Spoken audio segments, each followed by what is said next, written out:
A instituição familiar que mais sofre perseguições no mundo, que mais sofre tentações pelo demônio, pelo nosso inimigo.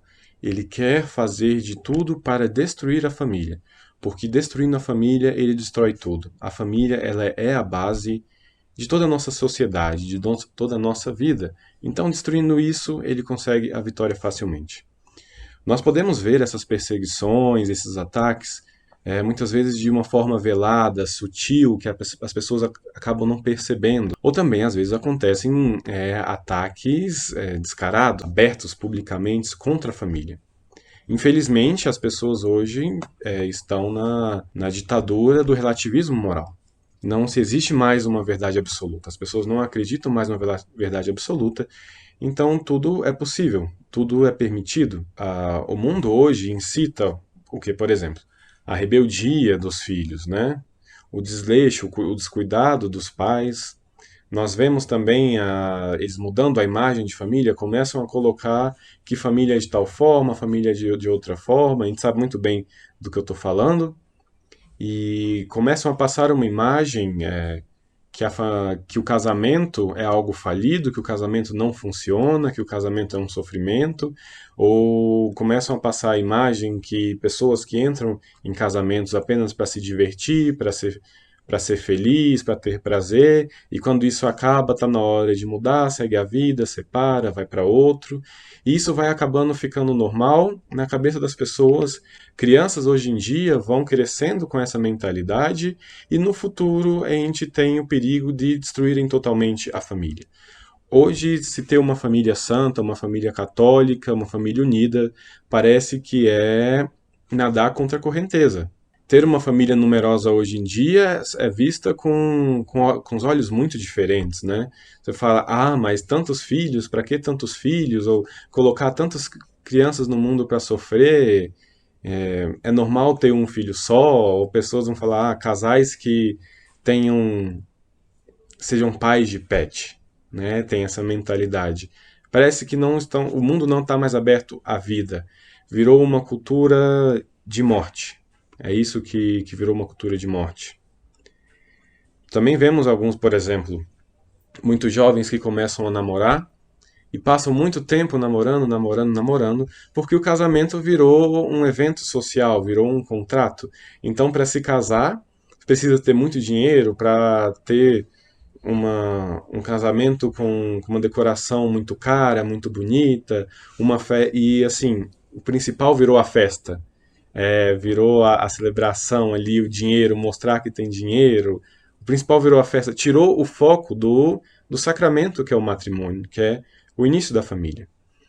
E a família não é uma coisa assim descartável, uma coisa meramente por acaso, se une um homem e uma mulher. Não. Se nós formos ver a grandiosidade de que é Deus e quando nós somos menos que um átomo perante Deus, e Deus quis encarnar no seio de uma família. Nós sabemos que Deus, sendo todo-poderoso, onipotente, ele poderia ter vindo ao mundo da forma que ele quisesse, que ele bem entendesse, de uma forma extraordinária, magnífica, tanto faz. Mas ele quis se encarnar no seio de uma família, através de Maria, Nossa Senhora, e de José. Jesus Cristo, quando criança, ele era frágil. Teve que um homem ser o provedor, teve que uma mulher cuidar dele. Ele se tornou ali com eles uma família. E é na família também, o homem e a mulher, eles participam do mistério da criação, na concepção de uma vida. É uma alma, e toda alma tem um pouquinho de Deus.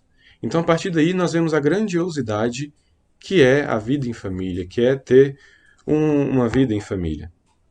Uma coisa também que nós vemos, a importância do amor e do respeito entre os membros numa casa. Infelizmente, hoje, jovens são incitados a se rebelarem contra os pais, a se rebelarem contra os avós, a se rebelarem contra os mais velhos. Nós vemos exemplos disso na mídia, né? É descolado ser o adolescente rebelde, é legal ser o adolescente rebelde e não se tem mais o respeito pela figura do pai e da mãe. E também se mostram, às vezes, os pais têm os filhos como um peso, como um sofrimento, e não como uma bênção de Deus. Voltando naquele ponto, porque se tem uma criança ali, se foi gerada uma criança, foi porque Deus quis e Deus confiou uma alma a ser cuidada por um homem, por uma mulher. Só que hoje em dia as pessoas veem como um peso, como sofrimento, como gasto, como dinheiro, como uma conta, e não como uma bênção de Deus. As dificuldades são muitas, são dificuldades sociais, né, que apresentam. Hoje nós vemos lares destruídos, famílias destruídas, onde um pai e uma mãe não juntam mais os seus filhos para rezarem, não juntam mais os seus filhos para conversarem, ficam muitas vezes o tempo todo no celular. Você junta uma mesa para almoçar, para jantar, e fica todo mundo ali no seu celular. Não há mais o contato, não mais a conversa, a convivência fraterna de um lar. E também existem muitos apegos, né, que a gente tem que ver.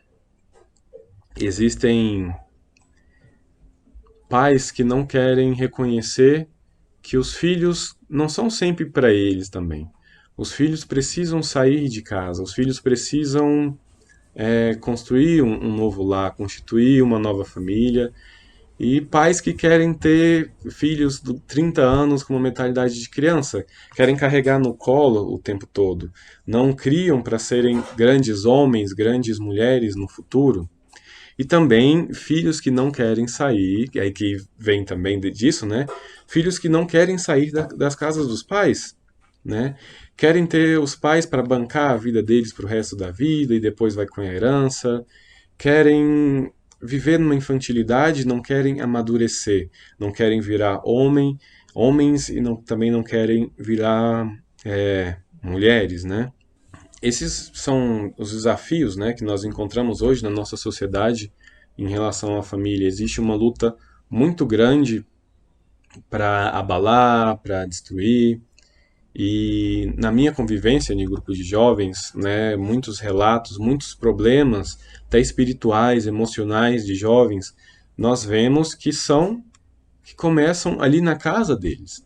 Muitos não têm um lar que seja saudável, não têm a presença de um pai, a presença de uma mãe, sofrem com brigas constantes, com problemas internos, com violência também, violência emocional, violência física, infelizmente, e isso vão criando jovens que têm problemas, né? Então nós vemos muitos jovens que fogem para as drogas, que caem em vícios, que ficam jovens que não têm uma perspectiva muito grande do futuro, e talvez esteja ali o centro, tudo pode ser resolvido no ambiente familiar. Então esses jovens, se não há uma mudança na família, eles provavelmente tendem a repetir os mesmos erros no futuro. Então se eles tiverem uma péssima convivência familiar, eles tendem a tendência, a gente não pode generalizar, a repetir esses erros quando eles constituírem uma família e começa um ciclo sem fim. Um ciclo sem fim, um ciclo sem fim. E como que a gente pode, assim, ao meu ver, resolver isso? Primeiro, a base de muita oração. Muita oração pela família, a união, conversar. E primeiro, confiar em Jesus Cristo, né? E, acima de tudo, confiar em Deus e entregar a nossa família a Deus e tentar servir a Deus no seio da nossa casa, da nossa convivência familiar. Nós precisamos urgentemente resgatar as nossas famílias. Com famílias fortes, são criados homens fortes, mulheres fortes.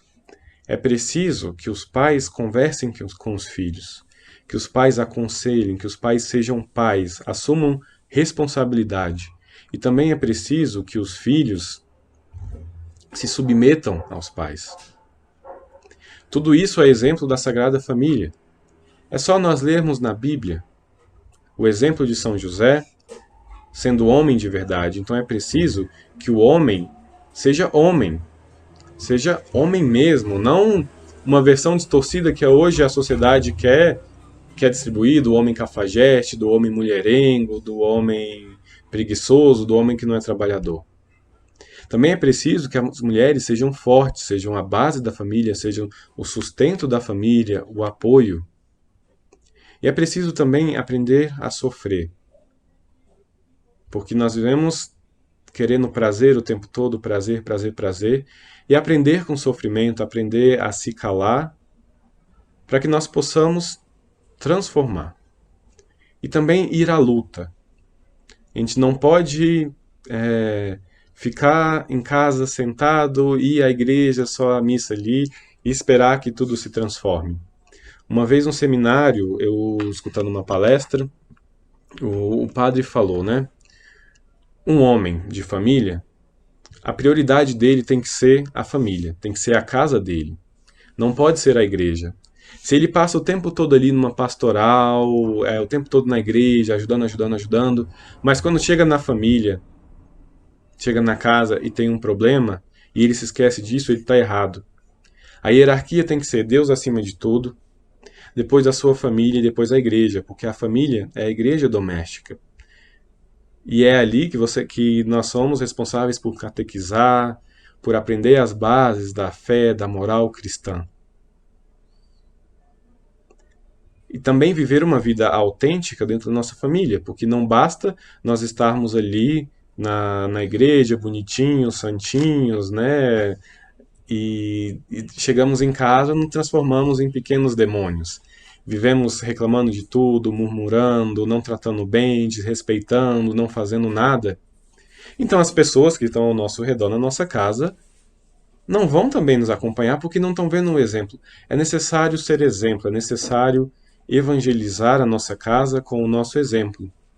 Muitos de nós, dentro da igreja, passamos pela situação de estarmos ali e muitos familiares não acompanhar também, não serem membros de pastorais, não serem membros ativos, talvez não ter um bom relacionamento com Deus.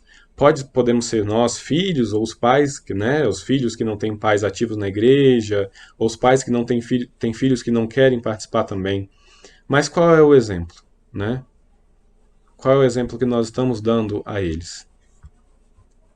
Essa é a reflexão que eu tenho para dar dos desafios hoje. Nós precisamos ser corajosos, nós precisamos ser fortes, e essa força nós encontramos com Jesus. E pais seguindo o exemplo de São José, as mães seguindo o exemplo de Maria, e os filhos, e todos nós, todos seguindo o exemplo de Jesus. Mesmo sendo Deus, se submeteu à vontade e ao cuidado de um pai e de uma mãe. Amém.